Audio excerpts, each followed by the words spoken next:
बच्चों, हमने रहस्य इस पाठ के अंतर्गत पिछले वीडियो में देखा कि आर्यन अपने मामा के यहाँ गर्मी की छुट्टी मनाने के लिए आता है और मामा के घर के सामने ही एक क्या होती है, हवेली होती है और उस हवेली में भूतों का डेरा है, ऐसा आर्यन को उसके मामा जी ने बताया हुआ होता है। लेकिन आर्यन भूत प्रेत पर विश्वास नहीं करता, क्योंकि उसके जो विज्ञान के शिक्षक हैं उन्होंने वैज्ञानिक दृष्टिकोण आर्यन को अच्छी तरह से समझा दिया था और इसी कारण वह उस हवेली में भूत है या नहीं, इस रहस्य का पता लगाने की उसने मन में ठान ली। उसने तनिष्का की भी मदद ली। वह दोनों भी क्या थे, बहादुर थे। आर्यन के मामा के पास विदेशी डिजिटल कैमरा भी था। अब देखो, दोनों ने भी, कनिष्का और आर्यन ने क्या किया, बातचीत की एक दूसरे के साथ और इस हवेली का रहस्य जो है वह सबके सामने दिखाने का फैसला किया या दृढ़ निश्चय किया। तो यहाँ तक हमने देखा है। उसके आगे का परिच्छेद देखो। अगली सुबह उसने मामा जी से कैमरा मांग लिया। मामी जी को साथ बैठाकर मामा जी का फोटो लिया। फिर मामा मामी और कनिष्का के भी फोटो खींचे। कनिष्का ने मामा मामी के साथ आर्यन के भी फोटो खींचे। मामा मामी जी बहुत खुश थे। मामा जी ने कैमरे की तारीफ के पुल बांधते हुए कहा, रात में मामूली रोशनी में बिना फ्लैश गन के भी यह तस्वीर खींच लेता है। कमाल का लेंस लगा है इसमें। आर्यन ने कैमरा अपने पास रख लिया था। कैमरा पाकर आर्यन और कनिष्का बहुत प्रसन्न थे। वे दोनों रात होने का इंतजार करने लगे। रहस्य का पता लगाने का यह अच्छा अवसर था। अंधेरा होते ही दोनों घर से निकल पड़े। हवेली सामने थी। अंदर से हंसी और कह-कहों की आवाज़ें सुनाई पड़ रही थी। आर्यन और कनिष्का ने पहले चारों ओर ध्यान से देखा। कहीं कोई खतरा नहीं था। वे दबे पांव हवेली में चले गए।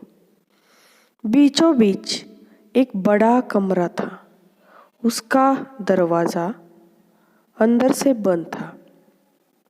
खिड़कियाँ नीचे से बंद थी, लेकिन ऊपर से खुली थी। आगे देखो।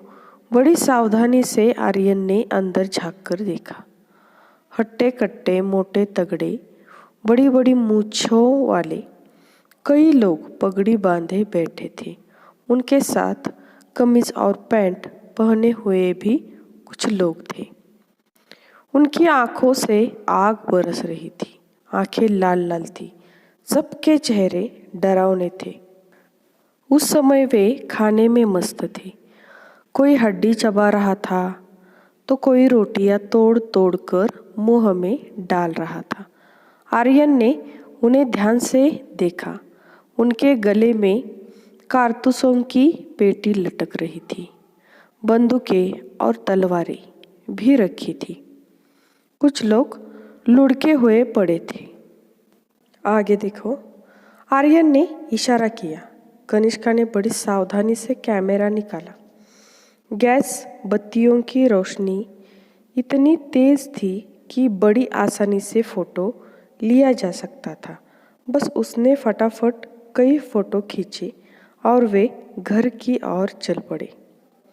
अगले दिन सवेरे सवेरे आर्यन ने साइकिल उठाई और नारायणपुर की ओर चल पड़ा। वहाँ फोटोग्राफर की एक दुकान थी। सभी फोटो तैयार कराकर शाम तक वह लौट आया।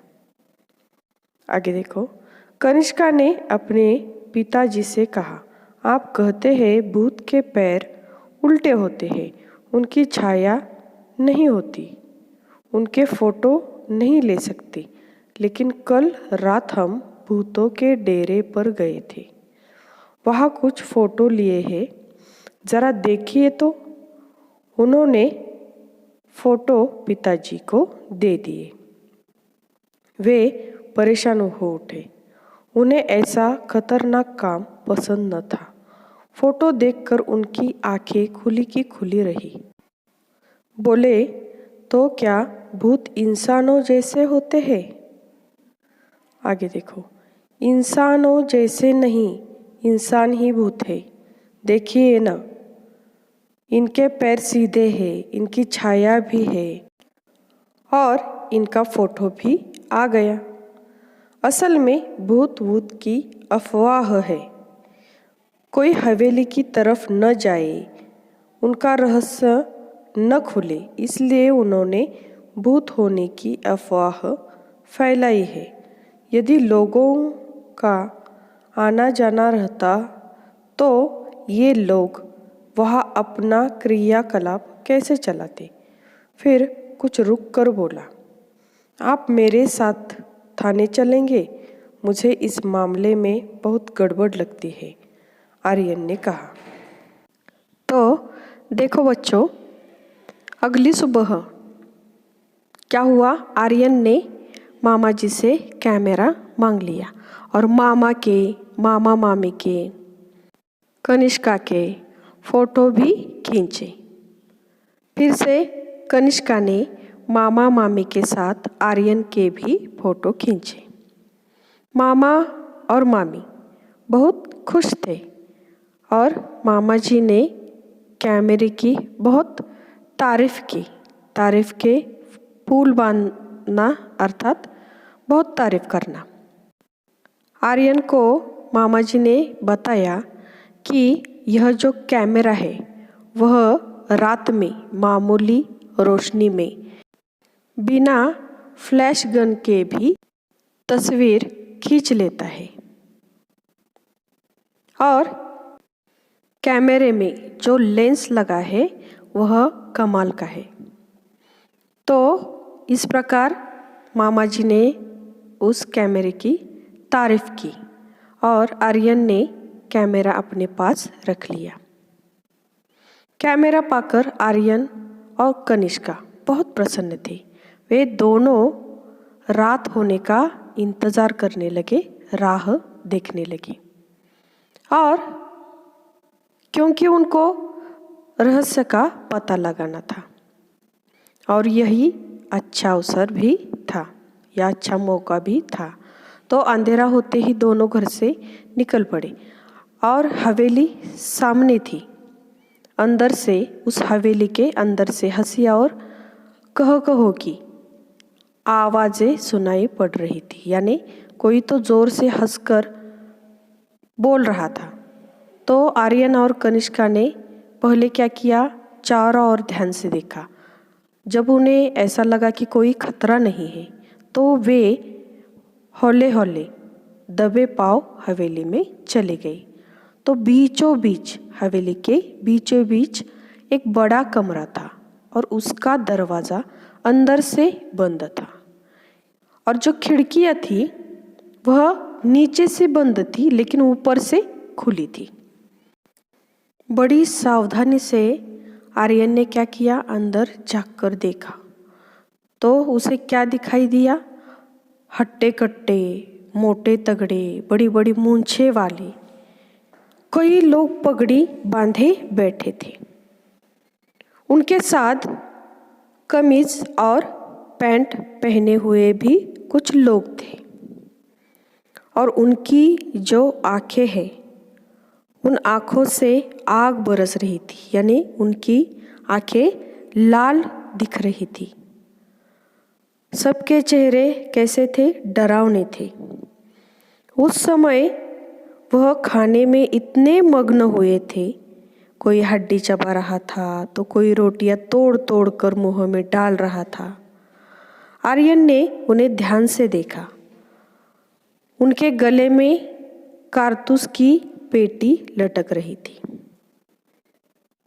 बंदूकें और तलवारें भी रखी थी और जो कुछ लोग कैसे लुढ़के पड़े हुए थे, यानी इधर उधर ऐसे ही लुढ़क गए थे। आर्यन ने क्या किया? इशारा किया। कनिष्का ने बड़ी सावधानी से कैमरा निकाला। गैस बत्तियों की रोशनी इतनी तेज थी कि बड़ी आसानी से आर्यन ने क्या किया? उनके फोटो निकाले। और अगले दिन सवेरे सवेरे आर्यन ने क्या किया? साइकिल उठाई और नारायणपुर की ओर चल पड़ा। वहाँ फोटोग्राफर की दुकान थी। सभी फोटो उसने वहाँ तैयार कराकर वह शाम को घर लौटाया। और कनिष्का ने अपने पिताजी से क्या कहा? आप कहते हैं भूत के पैर उल्टे होते हैं, उनकी छाया नहीं होती, उनके फोटो नहीं ले सकते, लेकिन कल रात हम भूतों के डेरे पर गए थे। वहाँ कुछ फोटो लिए हैं, जरा देखिए तो। और कनिष्का ने अपने पिताजी को फोटो दे दिए। लेकिन कनिष्का के पिता बहुत परेशान हो उठे, क्योंकि ऐसा खतरनाक काम उन्हें पसंद नहीं आया। फोटो देखकर तो उनकी आंखें खुली की खुली रह गई। आंखें खुली की खुली रहना, चकित रह जाना। तो उन्हें तो आश्चर्य हुआ, वह तो चकित हो गए और बोले, तो क्या भूत इंसानों जैसे होते हैं? तो आर्यन ने क्या कहा? इंसानों जैसे नहीं, इंसान ही भूत है। देखिए ना, इनके पैर सीधे हैं, इनकी छाया भी है और इनका फोटो भी आ गया। असल में भूत ऊत की अफवाह है, यह गलतफहमी है। कोई हवेली की तरफ न जाए, उनका जो रहस्य है वह न खुले, इसलिए उन्होंने भूत होने की अफवाह फैलाई है। यदि लोगों का आना जाना रहता तो ये लोग वहाँ अपना जो काम है, क्रियाकलाप यानी जो काम है उनका, वह कैसे चलाते? फिर कुछ रुक कर बोला, आप मेरे साथ थाने चलेंगे? मुझे इस मामले में बहुत गड़बड़ी लगती है, ऐसा अब आर्यन अपनी मामा से कहता है। तो बच्चों, आगे के परिच्छेद हम अगले वीडियो में देखेंगे। Okay, thank you.